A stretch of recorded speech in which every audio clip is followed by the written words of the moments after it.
जय गुरुदेव, जय जय गुरुदेव, जय जय गुरुदेव, जय जय गुरुदेव। श्रीमद् करुणा सागर महाराज की जय, कैवल धाम की जय, श्री अविचल दास जी महाराज की जय। सत केवल साहेब, सत केवल साहेब, सत केवल साहेब।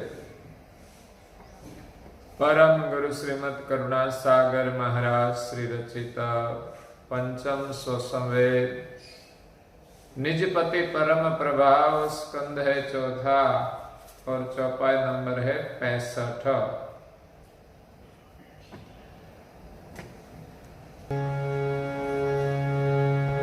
सकल व्यवहार वर्तत ही जगत का, उरयांतर दृढ़ कैवल मत का, स्वप्न समान जानी जगे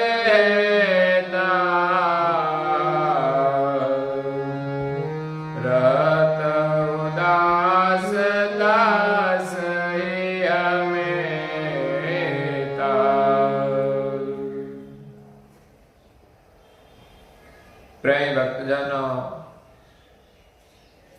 ज्ञान संप्रदाय के आद्य स्थापक अनंत ब्रह्मांडाधीश केवल कर्ता के परम विशेष अंश सकर्ता सिद्धांत का प्रतिपादन करने वाले अनंत अंशों के तारणहार महान समर्थ परम श्रेष्ठ परम विभूतिवान परम दयालु परम कृपा निधि सर्वज्ञ दिव्य परम गुरु श्रीमद् करुणा सागर जी महाराज जगत के जिज्ञासु और मुमुक्षु अंशों को यथार्थ ज्ञान का उपदेश देते हुए स्वरचित पंचम स्वसंवेद ग्रंथ के चौथे स्कंद की 65वीं चौपाई में अपनी अलौकिक अमृतमय बानी में कहते हैं कि सकल व्यवहार वर्तत ही जगत का, और अंतर दृढ़ कैवल मत का। संसार में रहकर हम कैसे भजन करें, उनकी युक्ति बताते हुए कहते हैं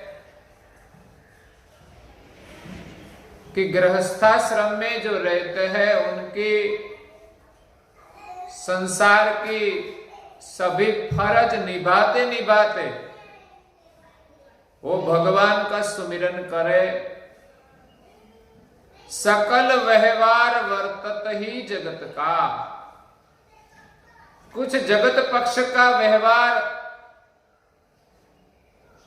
करना हमारा कर्तव्य होता है। जिस परिवार में जन्म लिया है उस माता पिता के प्रति कर्तव्य होता है। जिनकी शादी हो गई उनकी पत्नी के प्रति उनका कर्तव्य होता है। आगे उनके परिवार है, बच्चे हैं, उनको पढ़ाना उनका निभाव करना भी उनका कर्तव्य है। और सगे संबंधी के यहां आना जाना भी जरूरी है। तो ये सब व्यवहार करते करते हम कैसे भगवान का भजन करें। महापुरुष कहते हैं कि संसार का जो व्यवहार है जितना हमें जरूरी है उतना ही करना चाहिए। बिना जरूरी बातों में हम बहुत रस लेते हैं। कभी कभी हमारी जो फर्ज है वो तो हमें करना चाहिए, लेकिन वो कार्य में भी हमारी इतनी आसक्ति नहीं होनी चाहिए कि दूसरे के साथ कलेश हो जाए। संसार व्यवहार तो करना ही है, लेकिन इसमें जब आसक्ति हो जाती है, स्वार्थ हो जाता है, तब काम करते करते हम प्रभु का सुमिरन भूल जाते हैं। कुछ नियम तो पालन करते हैं, सुबह शाम कुछ कर लेते हैं, लेकिन बाद में जब हम संसार की प्रवृत्ति करें तब भी सर्जनहार का सुमिरन भूलना नहीं चाहिए। मिथ्या बातों में समय गंवाना नहीं चाहिए। काम करते करते निरंतर हमारे मन में प्रभु का स्मरण होना चाहिए। दो प्रकार से होता है, एक तो निरंतर प्रभु की स्मृति रहती है, सुमिरन चलता ही रहता है। एक गृहस्थी भक्त थे जो निरंतर हरि के सुमिरन में लगा रहता था। कोई भी काम करे वो प्रभु का सुमिरन भूलता ही नहीं। शायद अपना काम भूल जाए लेकिन प्रभु का स्मरण नहीं भूलता। तो हर दिन जंगल पानी तो जाना पड़ता है, तो आज के जैसी व्यवस्था नहीं थी, तो जंगल पानी के लिए जंगल में ही जाना पड़ता था।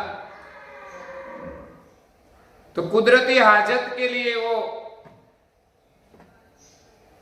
जंगल जैसे विस्तार में गए। वो जंगल पानी करते करते भी प्रभु का सुमिरन करता था। कोई नजदीक से वहां से निकले ब्राह्मण कर्मकांडी, उसने देखा कि इंसान कैसा है, मल विसर्जन की क्रिया करता है और साथ में प्रभु का सुमिरन करता है। इस सुमिरन तो अपवित्र है।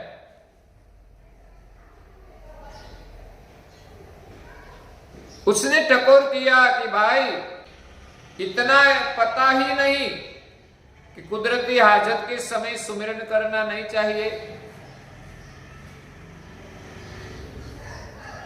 तो उसने मुख से सुमिरन बंद किया तो भीतर से उसके रोम से ध्वनि निकलने लगी। तो वो कर्मकांडी ब्राह्मण को आवाज सुनाई दी कि ये आवाज कहां से आती है। जो इष्ट का सुमिरन करता था उनकी आवाज आई, तो देखा तो वो भक्त तो नहीं बोलता था लेकिन आवाज आती थी। तो ये भीतर की ध्वनि भी बाहर निकलती है और सुनाई देती है। तो ये है प्रभु का सुमिरन। संसार में रहकर संसार की सभी क्रियाएं नियम में संयम में करके हम प्रभु का सुमिरन करें। अगर हमारा कोई नियम नहीं होगा तो सुमिरन नहीं होगा। संसार में रहकर सुमिरन करना आसान नहीं है, लेकिन गुरु महाराज की कृपा हो और हमें सुमिरन करने की युक्ति मिल जाए और सुमिरन में हमारी प्रीति हो तो अवश्य ही सुमिरन हो सकता है। सुमिरन करना बहुत सरल है, लेकिन संसार की विटंबनाओं में हम इतने उलझ गए हैं कि संसार का ही सुमिरन करते हैं। हमारा जरूरी काम का सुमिरन नहीं करना हो तो औरों की बातों में भी हम लग जाते हैं कि आज गांव में ऐसा हुआ वैसा हुआ, कोई न कोई बात हम करते रहते हैं। नहीं तो सुमिरन करना इतना कठिन नहीं है। आज हमारी युवा पीढ़ी है बहुत कम दिखाई देती है धार्मिक प्रवृत्ति में। सुबह 10-10 बजे उठते हैं और उठकर भी कुछ करना नहीं।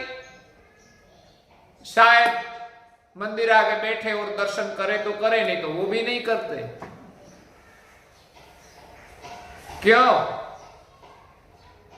सुमिरन इतना कठिन नहीं है। हम 15 मिनट आधा घंटा पाठ कर सकते हैं, 15 मिनट ध्यान में बैठ सकते हैं। सेवा का कार्य में जितना आनंद है उतना तो स्वार्थ के कार्य में है ही नहीं। स्वार्थ के कार्य में थकान लगेगी, सेवा में थकान नहीं लगेगी। शायद हमारी थकान दूर हो जाएगी। इतना सामर्थ्य, इतना बल प्रभु के सुमिरन में है, प्रभु की सेवा में है। लेकिन प्रभु स्मरण की महिमा जाने तब ही सुमिरन होता है कि हमें कितनी शांति मिलती है। जितना केवल जप का हम सुमिरन करें उतना ही हमारे मन से, वृत्ति से वल जो है, वल और मल मिट जाता है। लेकिन श्रद्धा होनी चाहिए कि केवल सुमिरन से हमारा वल दूर होता है। तो यहां दिव्य परम गुरु जी कहते हैं कि सकल व्यवहार वर्तत ही जगत का। शरीर है इसीलिए कुछ शरीर की क्रिया भी करनी पड़ती है। शरीर को खाना चाहिए तो खाने की व्यवस्था करनी पड़ती है। शरीर के लिए जो आवश्यक है वो क्रिया करनी पड़ती है। लेकिन वो जरूरी नहीं है कि हमें टीवी देखना पड़ेगा, हमें बाहर का खाना पड़ेगा। कई बिन जरूरी कार्य में भी हम समय गवाते हैं। जो जरूरी है वो काम करके हम प्रभु का सुमिरन करें। कल मैंने कहा था कि जैसे पनिहारी अपने सर पे पानी की मटकी लेकर जाती है, उसको हाथ भी नहीं लगाती, फिर भी वो मटका गिरता नहीं। क्यों? कि उनकी सुरता मटकी में है। वो चलती है, बातें करती है, लेकिन अपनी सुरता जैसे मटकी में है, वैसे ही संसार का काम करते करते हमारी सुरता हरि के सुमिरन में रहनी चाहिए, हमारे श्वास पर रहनी चाहिए। महापुरुष ने तो इतना कहा है कि श्वास श्वास में नाम ले, मिथ्या श्वास न खोई। एक भी हमारा श्वास बिना सुमिरन जाना नहीं चाहिए। इतना हमारा श्वास कीमती है। किसी ने कहा है कि एक श्वास में जात है 3 लोक के मोल।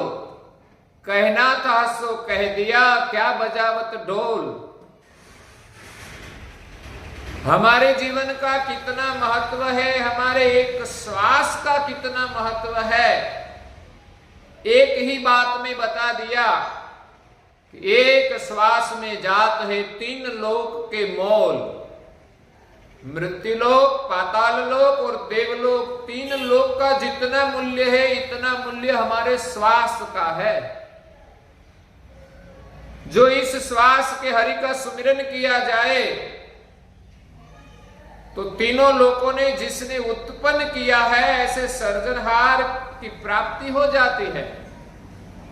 और सर्जनहार मिलने से ऐसे तो असंख्य लोग उत्पन्न हो सकते हैं। इतनी समृद्धि के हम मालिक बन जाते हैं। ये है हरि सुमिरन का महत्व। ये सब संसार की माया है जिसने उत्पन्न की है, उनको हमें पाना है। लेकिन संसार की माया को देखकर हम उलझ गए हैं कि जिसने माया बनाई है उनको हम भूल गए हैं। परम गुरु जी कहते हैं कि सकल व्यवहार वर्तत ही जगत का, और अंतर दृढ़ कैवल मत का। हमारे हृदय में कैवल का मत दृढ़ हो जाना चाहिए कि सारी सृष्टि का सृजन कैवल कर्ता ने किया है, वही हमें जीवन देता है। संसार में हमारा कुछ नहीं है, हमारा जो है तो सिर्फ ही सिर्फ एक सर्जनहार है, जिनका संदेश लेकर दिव्य परम गुरु श्रीमद करुणा सागर जी महाराज इस विश्व में आए हैं, और वही परम गुरु हमारे हैं। तो ऐसा दृढ़ मत हमारे हृदय में हो जाना चाहिए कि संसार में सार रूप एक ही सृजनहार है, जिसने हमें जीवन दिया है। उन्हीं का सुमिरन करना ही हमारा जीवन का सार है। नहीं तो ये जीवन गवा दिया तो फिर ऐसा जीवन मिलने वाला नहीं है। श्वास तो प्राणी पशु पंछी सब लेते हैं, लेकिन मनुष्य जीवन का श्वास कीमती है। इसीलिए कहा कि श्वास श्वास में नाम ले, मिथ्या श्वास न खोई, न जाने इस श्वास को आवागमन न हो। हम इस श्वास को नहीं जानते कि इस श्वास से जो सर्जनहार का सुमिरन किया जाए तो फिर इस संसार में जन्म मरण के चक्कर में आना जाना नहीं पड़ता। संसार की तुच्छ चीजों के लिए हम भटकते हैं, बार बार जन्म लेते हैं। क्या करना है ये सभी चीजों का? क्यों हम इनका सुमिरन करते हैं? संसार नाशवंत है ऐसा समझकर संसार के प्रति वैराग धारण करके हमारा मन और चित्त प्रभु के सुमिरन में रहना चाहिए। आखिर हमें जो कुछ मिलने वाला है वो सब छूटने वाला है। जितना हमारे लिए जरूरी है उतना ही हमारे लिए महत्वपूर्ण है। बाकी सब जो हम चाहना करते हैं पदार्थ की, उनके लिए हमें भटकना पड़ता है। तो परम गुरु जी कहते हैं कि हृदय में कैवल का मत दृढ़ करके संसार में सब अपना व्यवहार करे, क्रिया कर्म करे, काम करते करते भी हरि का सुमिरन करे। अब कुछ नियम बना ले, सुबह प्रार्थना उपासना के पूजा का नियम होना चाहिए, शाम को कुछ प्रार्थना उपासना का नियम होना चाहिए, हर दिन अध्ययन करना चाहिए। हमारे जीवन का महत्व का आहार है अध्ययन, पठन। हमारे यहाँ प्रचुर मात्रा में धर्म ग्रंथ है जिसमें महापुरुषों ने तपस्या करके अनमोल वचन दिए हैं, और आज मीडिया के माध्यम से भी संत महापुरुषों का वचनामृत हमें सुनने को मिलता है। हमारा सौभाग्य है। जब तक हमारा शरीर अच्छा है तब तक ये सब लाभ लेना चाहिए। जब तक हमारी आंखें अच्छी है तो हमें अध्ययन करना चाहिए। टीवी देखने में, मनोरंजन में हमारा समय गंवाना नहीं चाहिए। जब शरीर अच्छा है तब होगा, लेकिन जब शरीर अच्छा नहीं रहेगा तब पता चलेगा कि शरीर क्षणभंगुर है, संसार के नश्वर पदार्थ भी क्षणभंगुर है। यहां दिव्य परम गुरु जी कहते हैं कि स्वप्न समान जानी जग हेता, रहत उदास तास ही हमेता। संसार कैसा है? स्वप्न समान है। पूज्य श्री नारायणदास जी महाराज श्री ने कक्का की रचना की है। इसमें सबसे पहला अक्षर क में कहा है, एक कक्का करो गुरु चरण निवासा, ये जग व्यवहार छोड़े सब आशा, यही जग जानो सुपन के बाजे, ताकू देख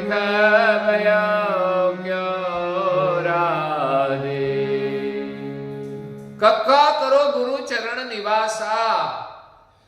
परम गुरु जी के शरण में हम निवास करें, उनके स्मरण में हम निवास करें।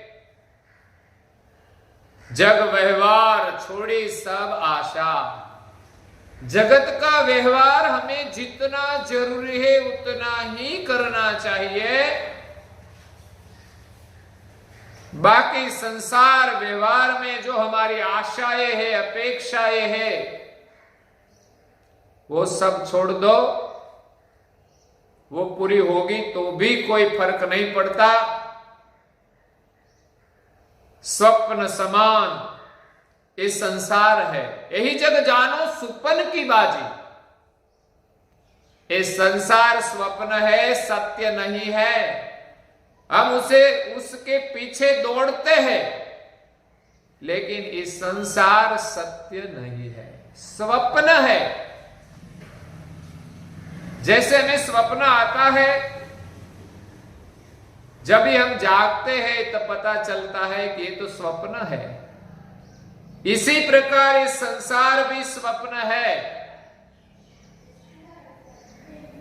एक स्वप्न है जब हमारी आंखें बंद होती है, निद्रा में स्वप्न आता है। आंख खुलते ही पता चल जाता है कि ये सच नहीं है, और एक दिन हमेशा के लिए हमारी आंख बंद हो जाएगी, तब ये संसार भी हमारे लिए स्वप्न है, वो सत्य नहीं है। हमारे हाथ में कुछ नहीं है, ये संसार है जो बहता ही रहता है पानी की तरह। जो कुछ आएगा वो सब कुछ चला जाएगा। हमें तो जीवन जो मिला है उनका उत्तम से उत्तम हरि की सेवा में, हरि के सुमिरन में उपयोग करना चाहिए।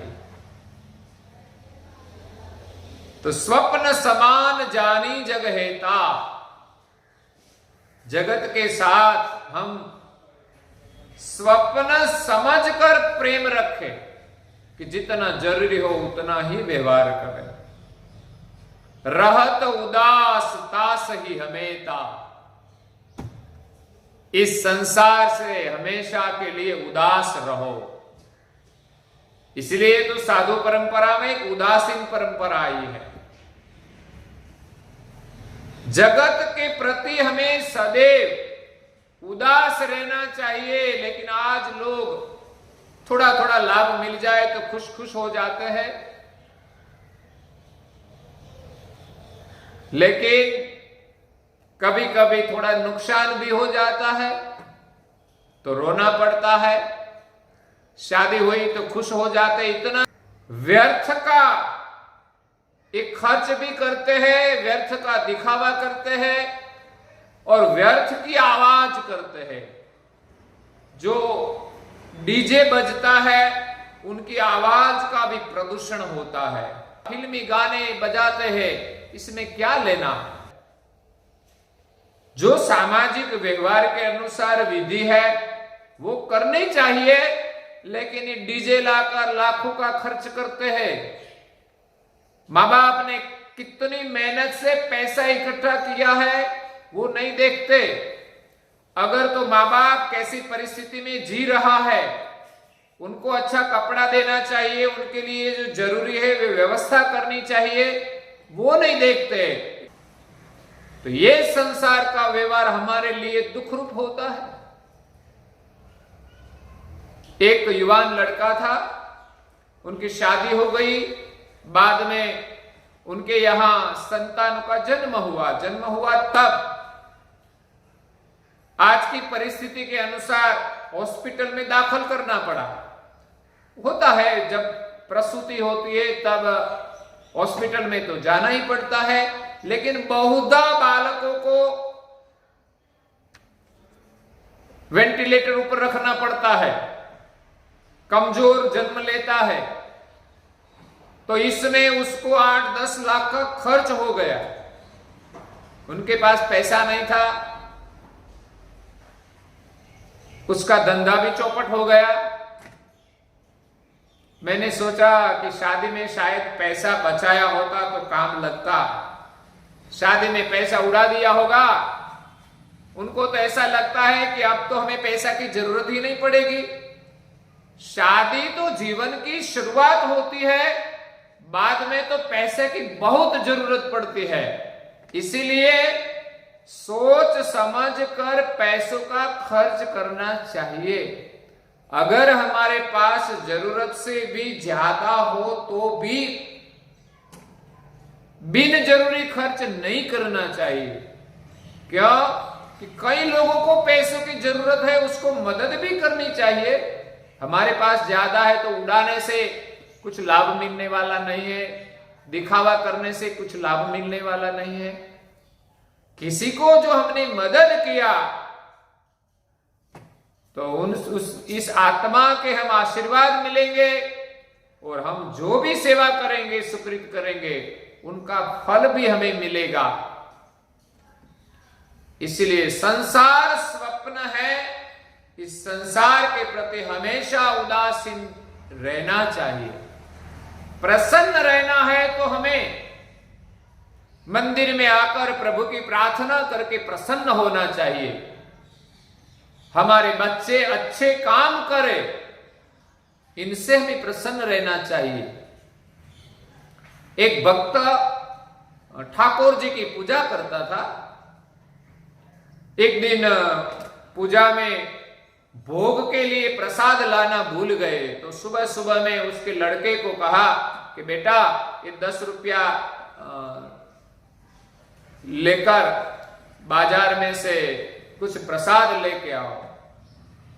तो लड़का गया बाजार में सुबह सुबह और एक केले वाले के पास से केला खरीदा, और 10 रुपए का जो केला आया वो लेकर आता था। रास्ते में कुछ भिखारी मिल गए, भूख लगी है हमें खाना दे दो, भूख लगी है हमें खाना दे दो।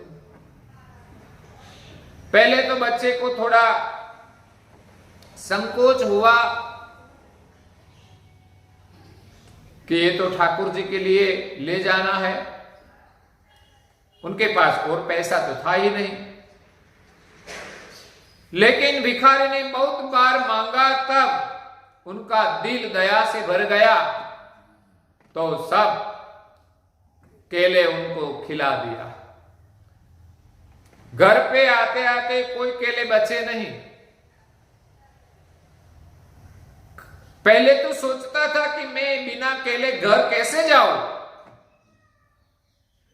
मेरे दादाजी मेरे को पिटेगा, इसलिए सोचता हूं कहीं चला जाऊं। लेकिन फिर अपना मन दृढ़ करके कि जो होना सो हो, लेकिन कहीं जाना नहीं, कहीं भागना नहीं। वो घर पे आया और उदास बन गया और कुछ बोलता नहीं। तो दादाजी ने कहा, क्यों बोलता नहीं, क्या हुआ? केला लाने को कहा था। तो बच्चे ने कहा कि दूसरा 10 रुपया दे दो, मैं केला लेकर आऊं। एक बार तो दिया था, क्या हुआ? क्या कहीं गिर गया? नहीं, रास्ते में एक गरीब लोग थे, भिखारी, उसने मेरे पास केले मांगे। वो भूखे थे, तो मैंने उसको केला खिला दिया। तो उसके दादाजी ने कहा कोई चिंता मत कर, ये 10 रुपया ले, दूसरा लेके आओ। और तूने जो बच्चे को केला खिलाया है वही सच्चा भोग है।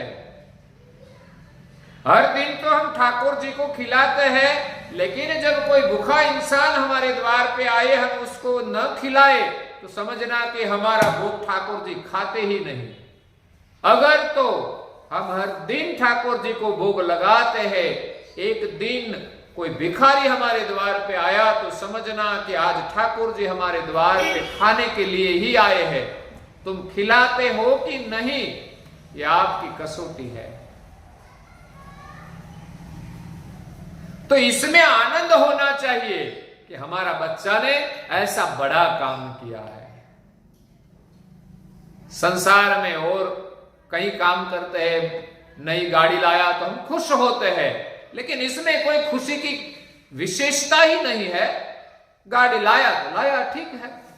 अगर कोई पड़ोसी बीमार हो तो उसको दवाखाने पे ले जाना, अस्पताल ले जाना, तभी खुशी व्यक्त होनी चाहिए कि हमने, भगवान ने गाड़ी दी तो आज किसी को हम अस्पताल लेके गए, सेवा का पुण्य मिला। खुशी कहां होनी चाहिए?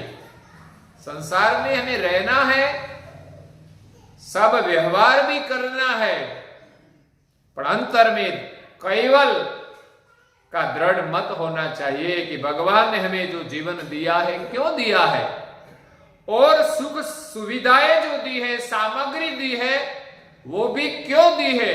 हमारे लिए जितना जरूरी है उतना ही हम भोग कर सकेंगे, बाकी की जिनको भी जरूरत हो उनकी मदद करनी चाहिए। संसार सत्य नहीं है, वो स्वप्न है।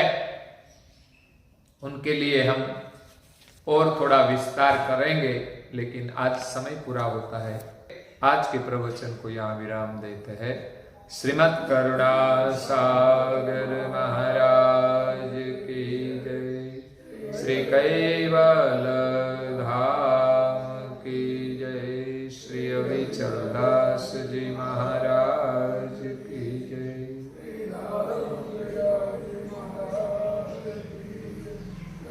सत केवल साहेब सत्य।